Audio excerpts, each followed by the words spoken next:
呢題2018年 Paper 2嘅第22題。好啦，咁咧佢就提到咧，將個 AD 同埋 BC 咧嗰兩條 chord 咧延長相交於 E 啦，咁所以嗰兩條直線嚟嘅。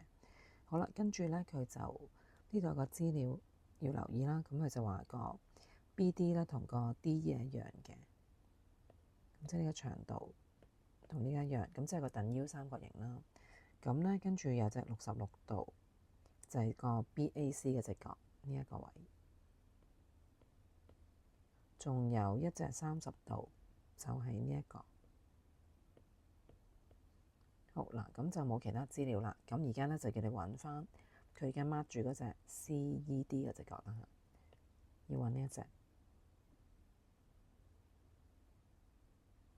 好啦，咁咧我當呢隻角叫做 Y 啦，就係你所揾呢個。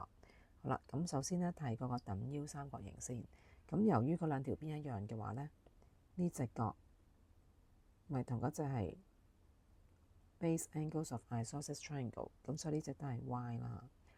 好嗱，咁跟住咧就睇呢一個位，呢隻角咧同呢一隻 Y 咧係一樣嘅 angles in the same segment，咁所以咧呢隻角都係 Y 啦。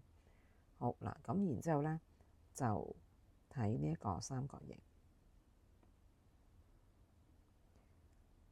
嗱，呢個三角形咧，嗰兩隻角都係 Y 咧，呢兩隻角加埋就會等於呢一隻嘅 exterior angle of triangle，即係呢隻角咧就會係 Y 加 Y 等於2Y，就係睇嗰個出面嗰個三角形咧，呢個線呢隻角咧就係個三角形延長嗰條邊嚟㗎嘛，呢個係 Y，呢個係 Y，咁出面呢隻角咪就係將嗰兩隻角加埋咯。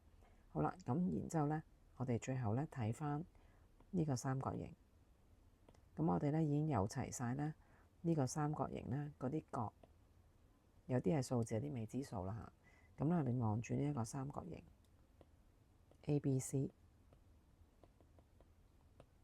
好啦，咁我哋將啲角加晒之後咧，就180度嚟㗎嘛。咁就有隻66度，跟住咧有個30加 Y， 即係呢一隻啦，再加埋頭先呢一隻2Y， 就會係180度 angle sum of triangle。好啦，咁我哋只要解方程求翻個 Y 就係個答案嚟㗎啦。咁呢度咧就會計到3Y 等於84，咁除翻84除以3咧，答案就係28度。咁所以答案就係 B 啦，係。